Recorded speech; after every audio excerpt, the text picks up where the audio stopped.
The job of being Denver's top prosecutor is wide open for the first time since 2017, and the race will be decided in the Democratic primary on June 25th.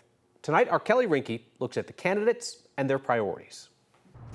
Fighting crime is the job description. Right now, two candidates are fighting to win one case, convincing voters to select them as Denver's next district attorney. We can't ignore crime anymore, and we need to find meaningful consequences to get rid of recidivism. Over the last 5 or so years, watching the city struggle with some basic issues of community safety has been nothing short of heartbreaking. Leora Joseph and John Walsh bring different backgrounds. Joseph worked as a local prosecutor and right now runs the state's behavioral health office.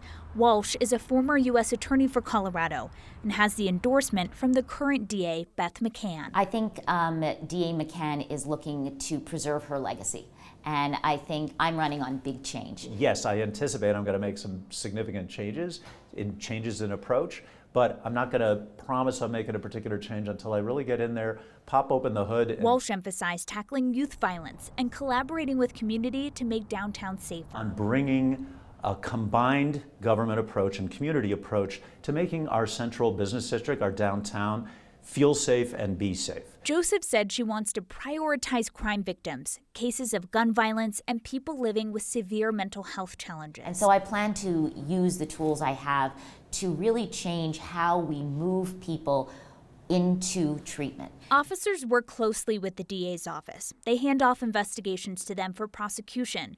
The police union is backing Joseph. I've also held police officers accountable. So I've been able to do both, and I plan to continue to do both. In some ways, not having the police union support is that independence and neutrality that it'll make it easier for me to do the job. The current Denver district attorney who's endorsing Walsh is actually Joseph's old boss. She worked in that office for only a couple of months. DA Beth McCann says the departure was mutual. Walsh ran for a Denver DA 20 years ago and he lost that race. Talk about the impact of that position. Denver DA has a bully pulpit to speak about criminal justice issues. Obviously, they're deciding on charges, and they're a key voice, especially on police misconduct. Yeah, they have a lot of discretion on what kinds of charges people are going to face if they're accused of a crime. And ultimately, if an officer has been accused of misconduct or there's an investigation, it's the Denver district attorney that decides whether or not that officer will face charges. Kelly, thank you very much. So next Wednesday, I'm going to sit down with John Walsh and Leora Joseph for an in-depth conversation. You'll be able to see that next Wednesday night here on Next.